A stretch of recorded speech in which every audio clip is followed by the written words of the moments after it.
नमस्कार, मैं कमल कौशिक। हमारे खास कार्यक्रम ब्रेकिंग बुलेटिन में आपका स्वागत है। संसद के मॉनसून सत्र की सबसे पहले बात करते हैं ब्रेकिंग बुलेटिन में।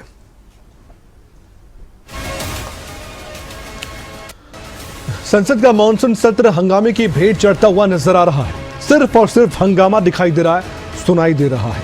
एक बार फिर से दोनों सदनों में जब कार्यवाही शुरू हुई तो लगा शायद आज कार्यवाही आगे बढ़ जाए, लेकिन हुआ क्या? कार्यवाही पर फिर से ब्रेक लग गया। लोकसभा की कार्यवाही को दोपहर 3 बजे तक के लिए स्थगित करना पड़ा, जबकि राज्यसभा की कार्यवाही को तो सोमवार तक के लिए स्थगित कर दिया गया। जी हाँ, सोमवार 11 बजे तक के लिए राज्यसभा की कार्यवाही स्थगित हो चुकी है। मुद्दा क्या है? SIR का मुद्दा है। इस पर चर्चा की मांग चल रही है। विपक्ष चाहता है कि सदन में चर्चा हो और पूरे देश को ये मालूम पड़े कि SIR आखिरकार भला क्या है। लेकिन सत्ता पक्ष कह रहा है कि पहले कामकाज सही तरीके से और सही दिशा में शुरू हो, उसके बाद ही इस पर चर्चा करने के लिए हम तैयार हैं। लेकिन ये सब कुछ मैनेज कैसे करना है? लोकसभा में लोकसभा स्पीकर को करना है, उपसभापति को राज्यसभा में करना है, जो कि उनके लिए काफ़ी मुश्किल हो रहा है। हंगामा किस तरह से देखने को मिला है, एक बार फिर से आइए एक झलकी में आपको दिखाता हूँ।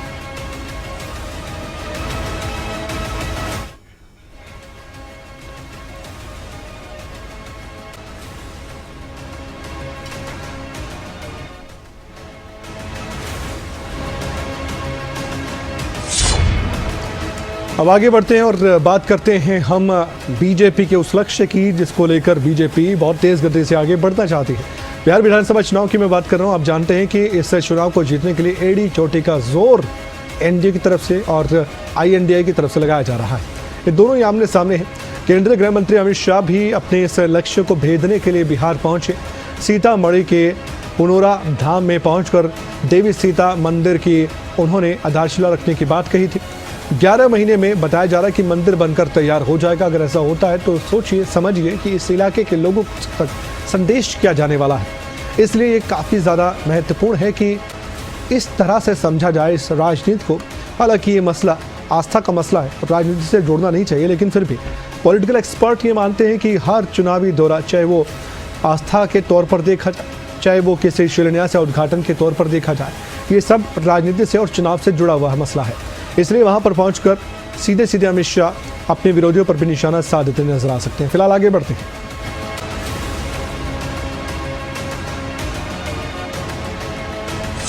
चंडीगढ़ में गोस्वामी तुलसीदास जयंती समारोह आयोजित किया गया। यहां मुख्यमंत्री नायब सैनी मुख्य तौर पर पहुंचे।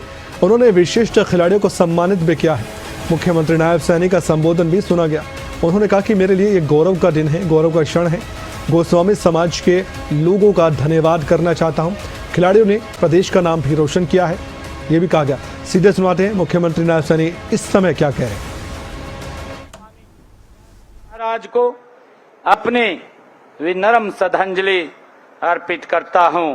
मैं गोस्वामी समाज के सभी सदस्यों का इस भव्य समारोह के सफल आयोजन के लिए आप सबका भी मैं बहुत बहुत धन्यवाद, आप सबको बधाई और शुभकामनाएं देता हूं। एक जोरदार जयकारे के साथ भारत माता के, भारत माता के, गोस्वामी तुलसीदास जी महाराज की, गोस्वामी तुलसीदास जी महाराज की बहुत बहुत धन्यवाद। जय हिंद, जय भारत, जय भारत माँ।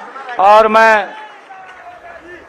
मैं ये जो घोषणाएं हैं, जो इन्होंने मांग पत्र मुझे दिया है कि गोस्वामी तुलसीदास जी के नाम पर राज्य में एक चौक का नाम रखा जाए, मैं इसकी घोषणा करता हूं। जहां भी आप मुझे बताएंगे उसी चौक का नाम गोस्वामी तुलसीदास जी के नाम से रखा जाएगा।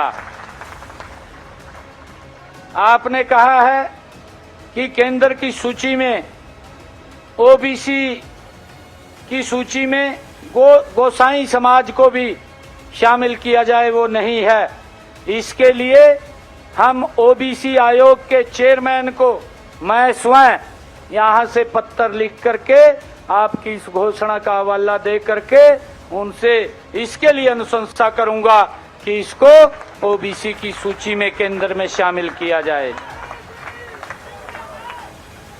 मैं राज्य में आपने कहा है कि एक पुस्तकालय वो खोला जाए। हिसार के अंदर आपने बात की थी तो मैंने उसको चेक कराया है वहां पर, क्योंकि जो जगह आप बता रहे हैं उस जगह पे एक कम्युनिटी सेंटर बन रहा है, उसका पैसा भी रिलीज हो गया, उसकी ड्राइंग भी बन चुकी है, सारा कुछ काम हो गया है। तो वहां उन्होंने उसको नॉट फिजिबल किया है। अगर आप कहीं मुझे बताते हैं या किसी एक नगर निगम में, हिसार नगर निगम में जो भी पुस्तकालय वहां खुलेगा तो वो गोस्वामी तुलसीदास जी के नाम से वो रखा जाएगा।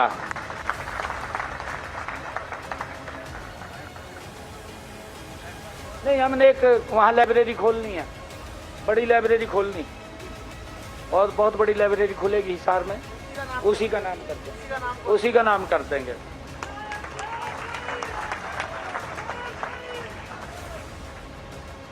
हरियाणा में गोस्वामी समाज सभा कुरुक्षेत्र धर्मशाला के लिए, उसके निर्माण के लिए आपने कुछ मांग की है। मैं अपने अच्छी कोटे से, क्योंकि जब मैं सांसद था तब भी मैं वहां गया था, है दिए थे 5 लाख रुपए। अच्छा 5 दिए थे, निर्माणाधीन।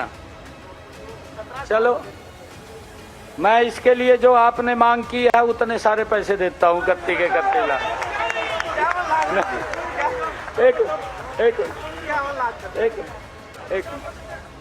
नहीं, एक मिनट प्रधान जी ने, एक मिनट प्रधान जी ने 31 लाख कहा।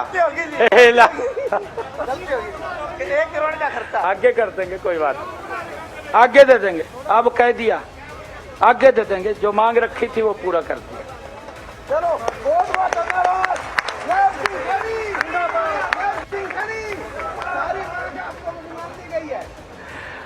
31 लाख रुपया मैं उस धर्मशाला के लिए देता हूं।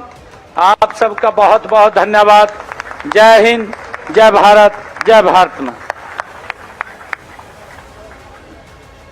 तो जिन्होंने अपनी तरफ से सीधे सीधे बड़ी मांगों को दोहराया जो गोस्वामी समाज की तरफ से रखी गई, और सीधे सीधे उन मांगों को मानते हुए बड़ी घोषणाएं कर दी हैं, ये बड़े ऐलान किए हैं। इसके बाद इस समाज में खुशी की लहर दौड़ पड़ी है।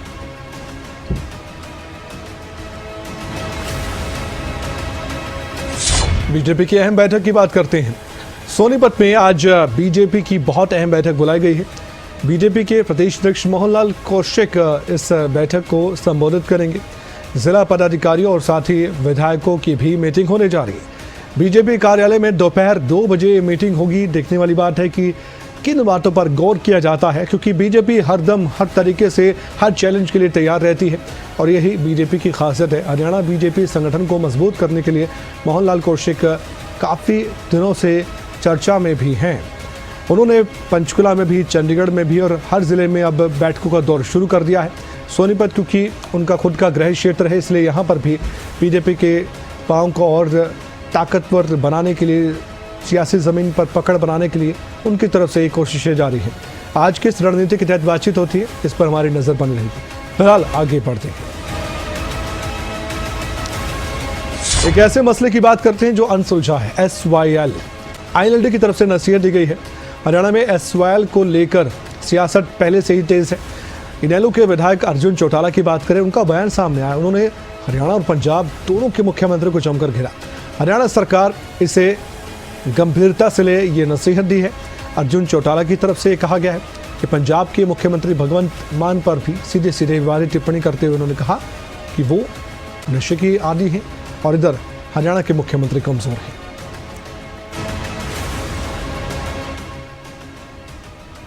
मैं तो ये कहूँगा कि यहाँ हमारी तरफ से सरकार को इस विषय को गंभीरता से लेना चाहिए। क्या है जी, कई लोगों की बड़ी आदत होती है, मिनट मिनट में कह देते हैं भी ये तो राजनीति कर रहे हैं। अब यह आपको पता है और मेरे को पता है, जब पानी की किल्लत आती है तो कितनी किल्लत आती है। हमारी सरकार को तो गंभीरता से लेना चाहिए और पंजाब की सरकार को, उनके मुख्यमंत्री को होश में रह करके काम करना चाहिए, क्योंकि उसका भी तो भरोसा नहीं वो कब कितने घूंट मार के आ जाए, क्या बात वो कह दे।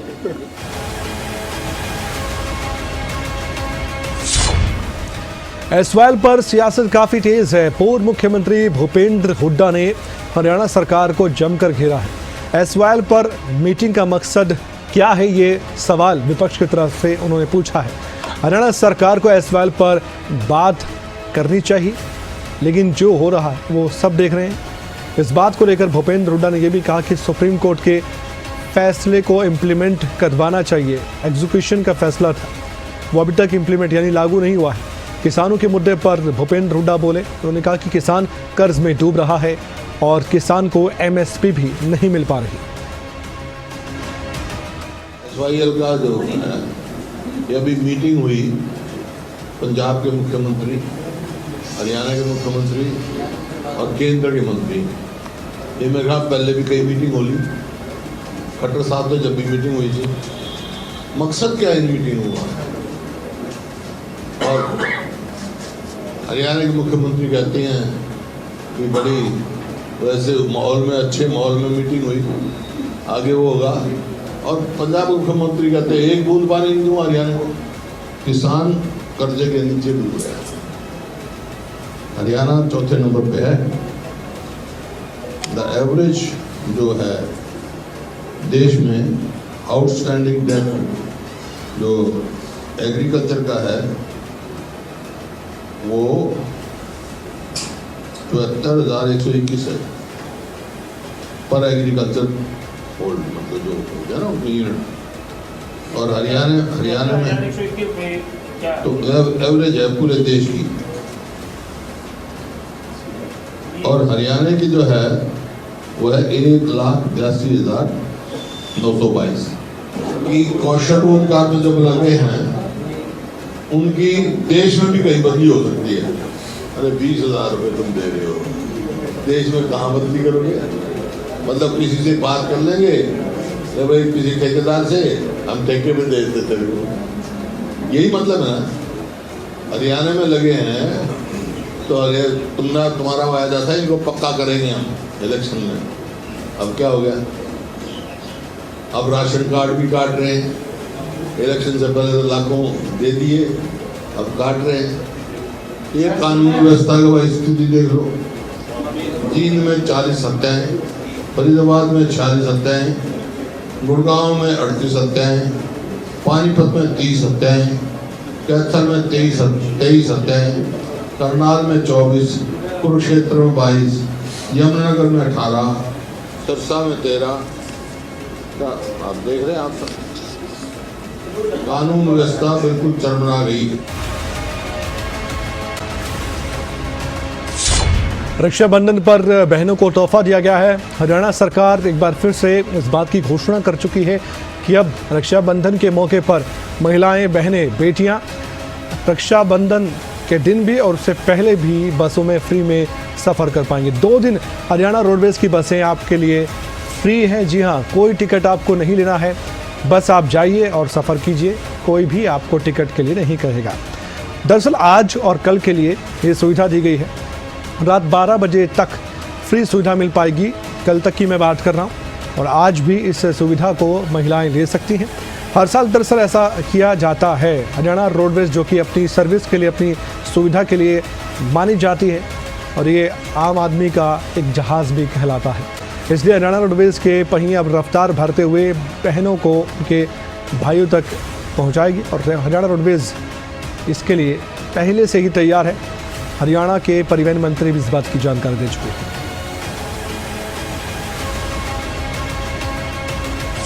हेल्थ डिपार्टमेंट को खुद इलाज की क्या जरूरत है, सवाल बड़ा है। दरअसल हेल्थ डिपार्टमेंट को लेकर गंभीरता नजर आ रही है। शहरी सरकार चाहती है कि अस्पतालों में सुविधाओं का टोटा बिल्कुल ना हो, बुनियादी ढांचे को बहुत ज़्यादा तरीके से सुधारा जा सके और सुधारीकरण का काम अब शुरू भी हो चुका है। जिनकी बात करें कैथल की या फिर पंचकुला की, करीबन 8 जिले ऐसे जहां पर अस्पतालों का सुधारीकरण करना है।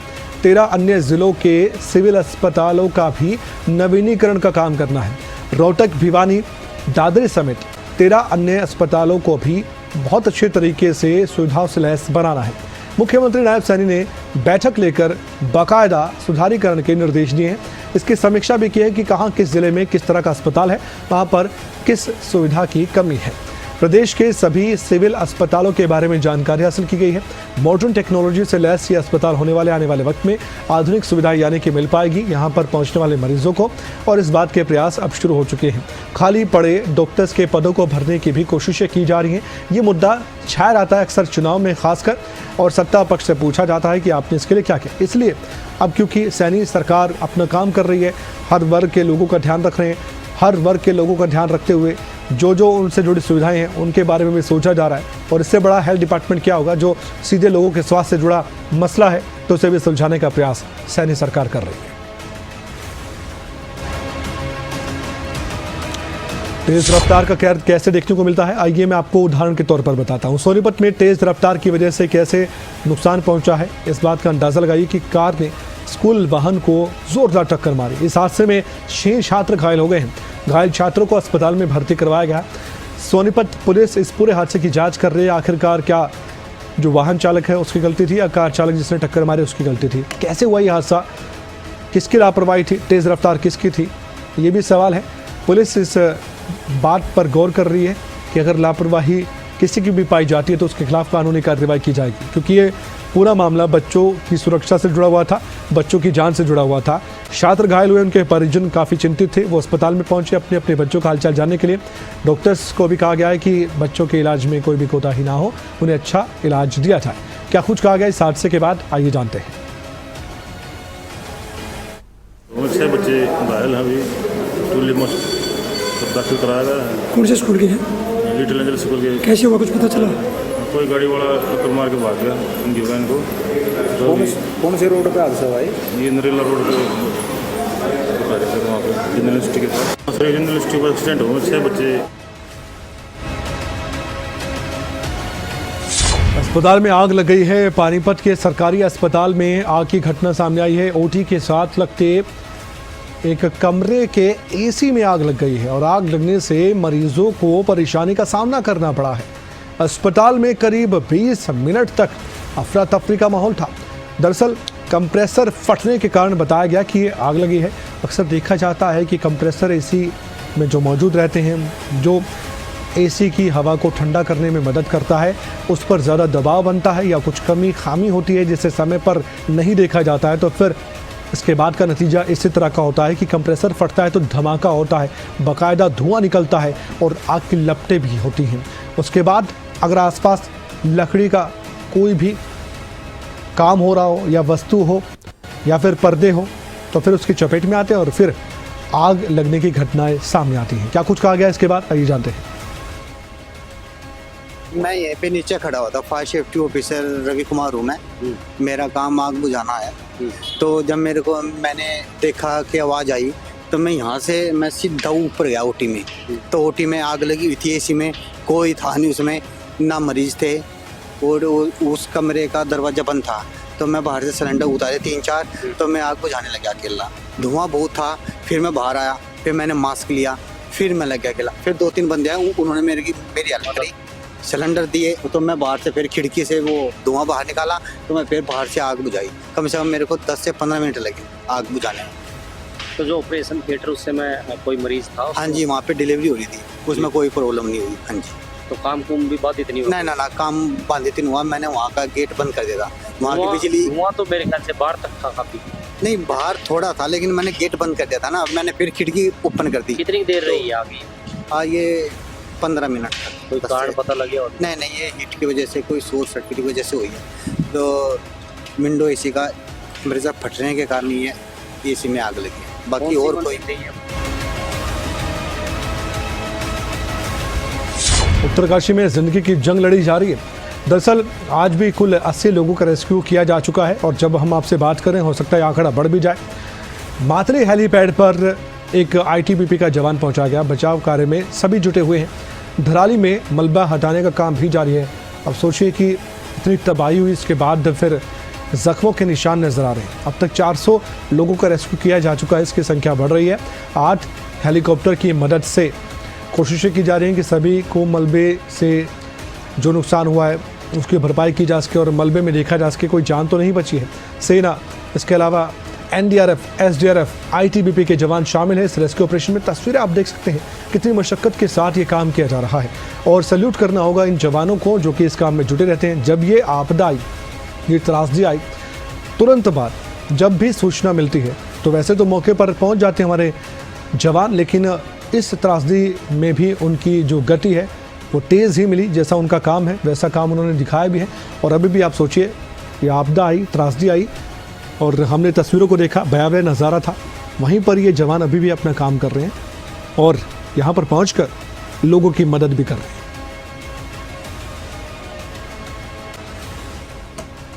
भारतीय सेना के सर्च एंड रेस्क्यू टीम का हिस्सा है। अभी हम हरसिल के लोअर कैंप, जहाँ पे कुछ दिन पहले भूस्खलन हुआ था और कुछ जवान बह गए थे, वहाँ पे सर्च एंड रेस्क्यू की कार्रवाई कर रहे हैं। इस कार्रवाई के दौरान हम नई इक्विपमेंट, नई टेक्नोलॉजी का भी इस्तेमाल कर रहे हैं, जिसमें ग्राउंड पेनिट्रेटिंग रडार का इस्तेमाल किया जा रहा है दबी हुई डेड बॉडीज़ को निकालने के लिए।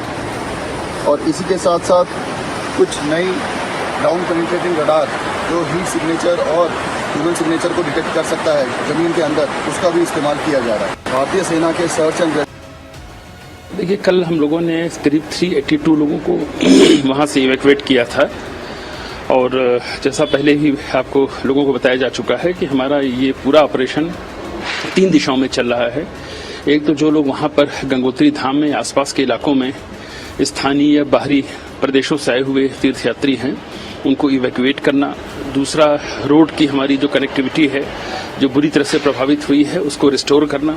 और साथ ही साथ तीसरा जो हमारा दिशा है ऑपरेशन की, वो है कि जो धराली गांव में तबाही हुई है तो वहाँ रिकंस्ट्रक्शन किस प्रकार से हो, वहाँ मलबा किस तरह से हटाया जाए, अगर कुछ लोग मिसिंग हैं तो उनकी खोज, और साथ ही साथ सरकारी या प्राइवेट परिसंपत्तियों का जो नुकसान हुआ है उसकी लिस्टिंग। तो सभी के लिए डेडिकेटेड सीनियर ऑफिसर्स लगे हुए हैं। देखिए, कल हम